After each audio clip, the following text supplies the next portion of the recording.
Hola amigos, buenos días. Bienvenidos aquí a esta plática diaria de conversaciones en movimiento. Y el tema de hoy me lo sugirió un amigo que me llamó y quería que yo les hablara un poco sobre el sueño. ¿Qué pasa mientras uno duerme? ¿Y cuáles son los procesos que se producen cuando uno se despierta y cuando uno eventualmente le da sueño y se duerme? Y cómo esto está relacionado con lo que conocemos como el ciclo circadiano, del cual hablé en un episodio anterior, que es esa programación neuroendocrina que tenemos en relación a la presencia o no de luz solar en nuestra vida. Es decir, cuando amanece y aparece la luz, ¿qué pasa en nuestro organismo? Luego, ¿qué pasa durante el resto del día? Y luego, ¿qué pasa cuando al final del día se va la luz solar y nosotros caemos en un sueño o nos da sueño? Ya se ha hablado muchísimo de la importancia de dormir bien, de lo que se llama el sueño profundo. Y vamos entonces a comenzar por qué pasa al inicio del día, o qué creemos que pasa. Acuérdense que la investigación sobre el sueño es relativamente reciente porque antes, fuera de la observación directa de personas durmiendo, no teníamos mucha información sobre lo que pasa en el cerebro mientras la gente está dormida o mientras la gente está alerta. Como les dije, por muchos años, la ciencia de la neurología, o la especialidad de la neurología, que es la que estudia, aunque ahora hay especialistas en neuroendocrinología y hay especialistas en las neurociencias.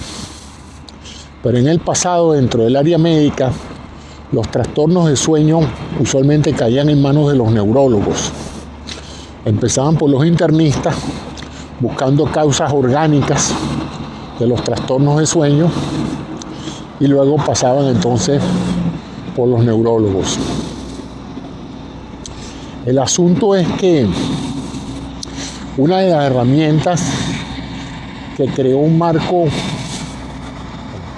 extraordinario para la investigación neurológica fue la creación de aparatos que pudieran medir o registrar los impulsos eléctricos que se daban en el cerebro. Esto se llama la electroencefalografía.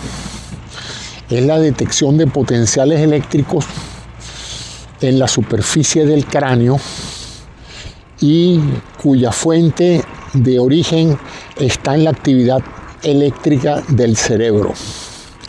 Entonces, estas corrientes eléctricas generan alteraciones en el campo magnético que se trasladan a través del hueso y a través de la piel del cráneo, y que si uno coloca electrodos en la superficie de la cabeza, el cráneo, uno afeita un poco a la persona o le pone una crema conductora eléctrica, un gel conductor eléctrico que permita un traslado más eficiente de las corrientes eléctricas, y pone tantos electrodos como pueda en la superficie del cráneo para registrar lo que modernamente se llama un electroencefalograma.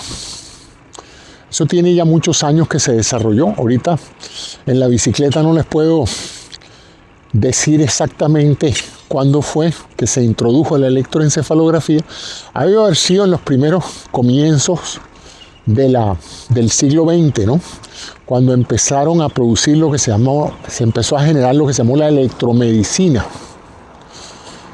Y esa electromedicina se centró en evaluar los potenciales eléctricos de dos órganos importantísimos: el corazón, con lo que se conoce como la electrocardiografía.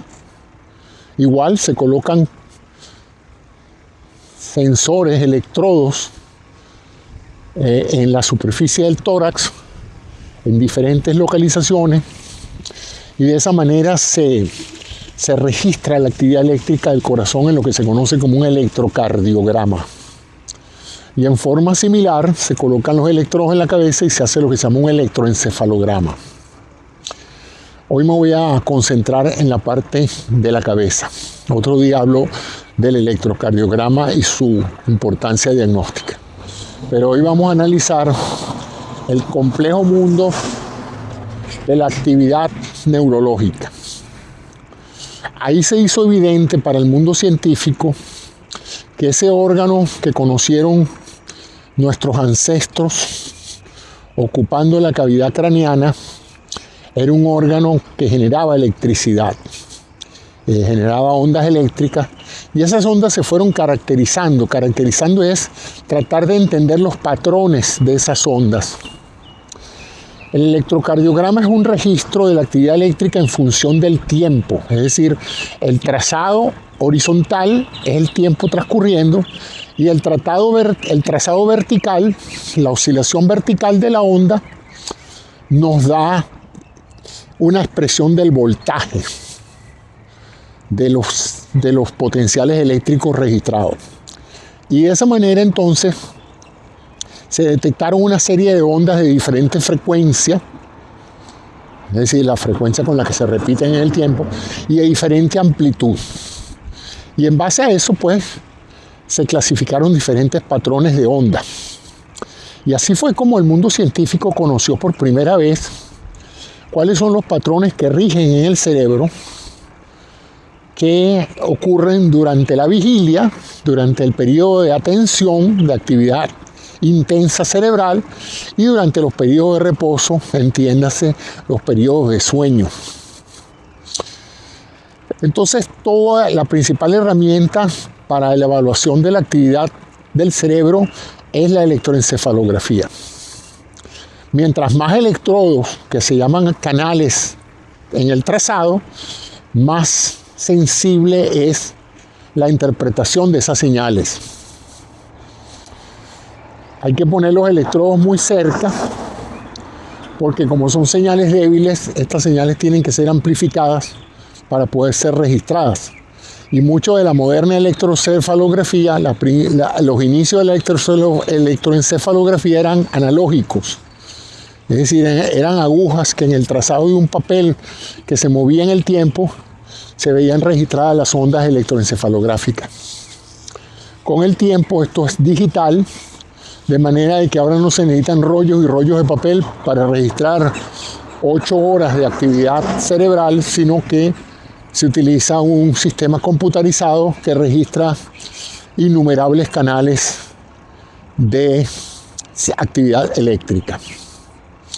Gracias a eso fue que se determinó que lo que en un momento dado representó una posesión demoníaca del paciente terminó conociéndose como la epilepsia.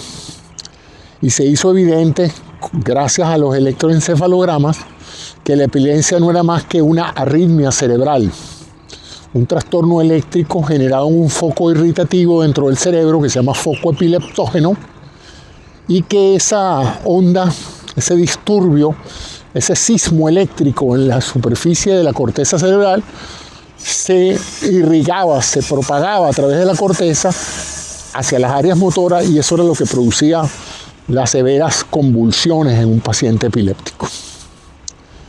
Eso, básicamente, ese hallazgo tecnológico y ese desarrollo instrumental creó realmente la especialidad de la neurología. Porque, como les dije, era un instrumento objetivo para medir la actividad cerebral. Más adelante, por muchos años, no hubo otra cosa que contemplar esas señales más bien difíciles de comprender, rudimentarias en su detección, sumamente susceptibles de variaciones operacionales, porque como ustedes se imaginarán, los registros dependen mucho de la calidad de los electrodos y de la forma en que el operario coloque estos electrodos y que estos electrodos estén en un buen contacto para recibir la señal. Todo eso es importante a la hora de la calidad del electroencefalógrafo. Más modernamente, las máquinas digitales han creado los famosos mapas cerebrales o mapeo cerebral, que es agarrar esas señales y ubicarlas en el espacio craneano para tener una idea topográfica de dónde se están produciendo los diferentes señales eléctricas, ¿no? En lo que se llama el mapeo cerebral.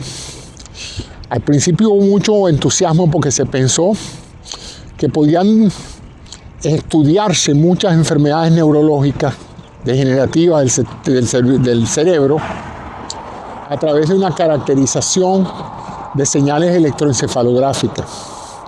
Pero la cosa no fue tan fácil, aunque ha habido grandes mejoras a través del uso de la inteligencia artificial y de sistemas digitales con mejor sensibilidad electrográfica y mejores capacidades de reconocer patrones, ¿no? Entonces ahora no hay que sentarse a mover un pliego de papel de un lado al otro buscando anomalías en los patrones, sino que una computadora puede detectar con más facilidad esas anomalías y hacérselas revelar al especialista que está analizando el electroencefalograma. ¿Qué pasa o qué sabemos o qué hemos observado que pasa en esta primera etapa? La luz solar y el sonido tienen un gran impacto, como todo aquel que se ha despertado cuando le encienden la luz o cuando le abren la ventana, o como todo aquel que se despierta del sueño cuando le hacen algún tipo de sonido brusco, un sonido que cambia de patrón, y de ahí las alarmas de los despertadores tienden a ser un patrón que precisamente despierta por la sorpresa. El cerebro, mientras tenga una señal predecible, pareciera prestarle poca importancia a esos estímulos, pero cuando la señal cambia abruptamente de patrón, el cerebro entra en alerta máxima e inmediatamente se despierta uno. Es decir, las zonas corticales, el cerebro tiene, a grandes rasgos, yo estoy tratando de simplificarles aquí las cosas, el cerebro tiene una parte automática, autónoma, que funciona inconscientemente. Ustedes no necesitan estar despiertos para controlar su frecuencia cardíaca, su frecuencia respiratoria y una cantidad de procesos que se controlan automáticamente mientras ustedes están dormidos, inconscientes, porque el estar consciente es activar precisamente zonas del cerebro que inmediatamente comienzan a percibir la realidad de una manera diferente, le prestan atención, se produce una actividad cortical de la corteza prefrontal que establece lo que es sentirse despiertos, estar alerta. El despertarse es precisamente tomar conciencia de la realidad que los circunda a uno. Y indudablemente entonces el estímulo visual, que se puede dar incluso con los ojos cerrados, la presencia de luz en forma importante, va poco a poco despertando estos centros cerebrales, aumenta la actividad eléctrica, empiezan a moverse una serie de impulsos hacia las áreas corticales prefrontales, es decir, que está aquí enfrente de la frente de ustedes, son las áreas más desarrolladas del cerebro desde un punto de vista intelectual, consciente, y entonces a partir de ese momento uno puede decir que se ha despertado. Pero despertado requiere una serie de cosas más allá de la simple actividad eléctrica del cerebro. Hay que empezar a mover el tono muscular. Y para mover el tono muscular hay que aumentar el consumo de oxígeno y de glucosa, que es el combustible que usa la célula para generar energía. Entonces de inmediato aumenta la frecuencia cardíaca para mover más sangre en menor tiempo. Aumenta un poco más la presión arterial porque uno tiene que pasar de la posición de acostado a la posición erecta y prepararse para empezar a movilizarse. Todo eso requiere de una infraestructura circulatoria, de un ajuste circulatorio importante, y por supuesto eso se logra a través de la liberación de endorfinas. Las endorfinas, como ya lo he dicho en programas anteriores, son pequeños hormonas, son pequeños neurotransmisores que se parecen muchísimo los efectos de la morfina conocida derivada del opio. Entonces estas endorfinas tienen cierto comportamiento porque mitigan el dolor y estimulan los sistemas a un mayor rendimiento, los sistemas musculares y musculoesqueléticos. Por eso es que se les dice endorfinas, porque se comportan como morfinas endógenas, es decir, un comportamiento que mitiga el dolor, pero que no tiene que ser administrado desde afuera, sino que el mismo cuerpo produce esas proteínas que en un momento dado ayudan a ponerse en movimiento. Además de eso están toda la gama de lo que llamamos las catecolaminas, que son una serie de hormonas, entre las cuales la más conocida por ustedes es la adrenalina, la norepinefrina, que inmediatamente aumenta la frecuencia cardíaca, aumenta la frecuencia respiratoria y pone todo el organismo en emergencia, en actividad. Es la hormona que le dicen al resto de los órganos: vamos a entrar en actividad, necesitamos su máxima atención. De igual manera, se libera a nivel cortical en la corteza suprarrenal. La corteza suprarrenal es una glándula que queda arriba de los riñones, por eso se llama suprarrenal. Y esa corteza tiene dos partes, una parte medular y una parte cortical. Y ahí se producen estas hormonas que no solamente aumentan, como dije, la adrenalina, la norepinefrina. No son las únicas. Las catecolaminas se producen a diferentes niveles, también en el cerebro, pero estas se vacían rápidamente en la circulación sanguínea, aumentan la movilización del glucógeno. El glucógeno es una molécula de almacenamiento transitorio de la glucosa en el hígado. Glucógeno porque es una molécula capaz de, al fracturarse, al convertirse, es capaz de generar glucosa, pues se llama glucógeno, génesis de glucosa. Se produce cuando recibimos glucosa del exterior, la guardamos como glucógeno y cuando la necesitamos, rompemos el enlace de glucógeno y tenemos de nuevo la molécula de glucosa. Y eso aumenta en sangre, entonces tenemos ya las condiciones necesarias para pararse uno de la cama, empezar a caminar, empezar a moverse, empezar a pensar y a concientizar muchas cosas. Aumenta el flujo sanguíneo cerebral. Si la persona tiene el hábito de hacer algo de ejercicio matutino, pues se aumenta esa actividad de catecolaminas que les estaba describiendo, sale el cortisol a aumentar un poco más la glicemia, la glucosa en sangre, y de esa manera pues la mujer se pone en movimiento, pues listo para empezar el día, listo para asumir los retos diarios de estar vivo y de desempeñarse en eso. Y bueno, ya a partir de ese momento, el cuerpo encuentra metabólicamente al organismo en un estado de un ayuno de unas 6-8 horas anteriores, porque asumiblemente usted no se paró a las 2 de la mañana a comerse un sándwich de pollo, o sea que usted debe tener unas 6-8 horas de ayuno.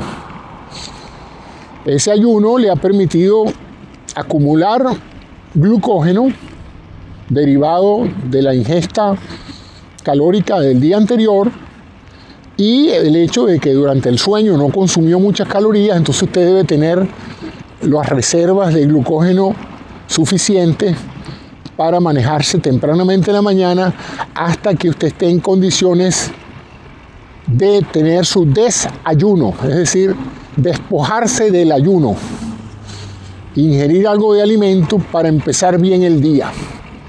Se ha mantenido siempre la idea de que el desayuno es la comida más importante del día. La premisa de esto tiene que ver con el hecho de que si uno ha ayunado por 6-8 horas mientras duerme, es natural pensar que uno se levanta con hambre, o que si uno va a pasar un día de mucha actividad física, es importante que aumente la cantidad de glucógeno hepático disponible para mantener la glicemia en niveles aceptables según le sea exigido por parte del ejercicio. Esto se mantuvo durante muchos años y de allí la importancia de desayuno. Se pensaba o se piensa en muchos casos todavía que esa es una comida importante, y sí lo es, siempre y cuando usted amanezca con hambre. Es decir, la mejor indicador de cómo están los depósitos de glucógeno hepático disponible para mantener su glicemia en condiciones normales o para las exigencias de las actividades diarias, se lo da su apetito. Si usted amanece con hambre, es porque de alguna manera o no consumió mucha energía el día anterior, o consumió algo de energía mientras dormía, y eso creó una disminución de los valores de glucosa en sangre, enviando la señal necesaria para que su cerebro diga: tengo que llenar el tanque, tengo que comer algo porque tengo hambre. Allí está plenamente justificado el consumo de un desayuno de cualquier tipo que dicen los nutricionistas. Yo no soy nutricionista, pero reproduzco lo que sé y lo que se conoce, que debe tener los 3 elementos básicos de la alimentación, que son proteínas, grasas y carbohidratos. Es decir, debe tener un desayuno contener los 3 elementos, ¿no? Durante mucho tiempo el doctor Kellogg propuso el desayuno como una comida importantísima, y eso le creó una industria enorme, la industria de los cereales. Y siempre recordaré la cantidad de gente que pasó años desayunándose con Kellogg's, con el desayuno Kellogg's, que eran hojuelas de maíz, carbohidratos, leche, tenía proteínas y carbohidratos también, y el azúcar, porque mucha gente le echaba azúcar, entonces tenían un poco de cada cosa, ¿no? Sin embargo, era un desayuno más que nutritivo, era un desayuno muy calórico, porque tenía muchos carbohidratos, incluyendo pues el azúcar, la leche y el maíz de las hojuelas de maíz. Bueno, hoy por hoy se piensa que si usted amanece sin hambre,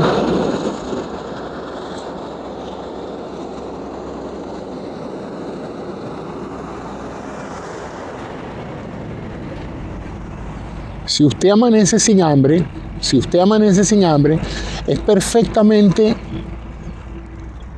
aceptable que usted no tenga que desayunar, sino que espere desayunar cuando sienta el hambre.